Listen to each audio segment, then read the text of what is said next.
It is a beautiful, warm, sunny day. We are now into March. Let's get these beds ready for spring. It is covered with a layer of straw, which has protected all of that soil all through the winter from frost.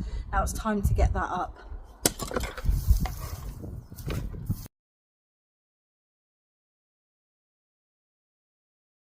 If you have used straw as a mulch, this is now full of worms. Don't get rid of any of it. Put it straight into your compost, and that will enrich your compost as a brown material, and all the worms will help break down your compost bin to give you some really good soil.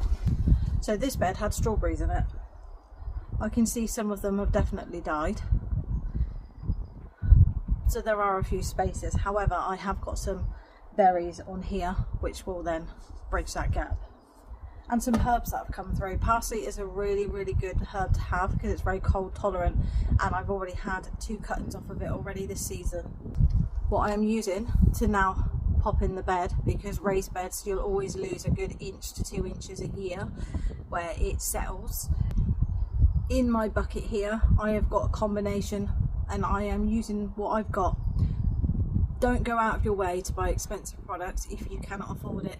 Use what you have got. You can enrich your soil in so many ways. If you have your homegrown compost, that's the most amazing thing that you can put onto your bed, so definitely use that if it's ready. I have got a combination of just normal supermarket multi-purpose compost. I've also got topsoil, and I've also got mushroom compost, which is going to put all the nutrients back into the bed, and I've also got well rotted organic manure.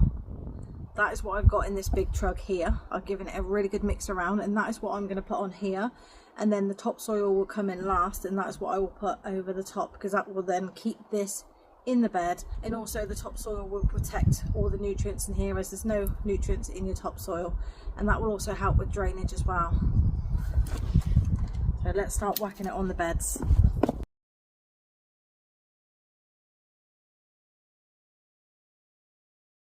Now it's time for topsoil.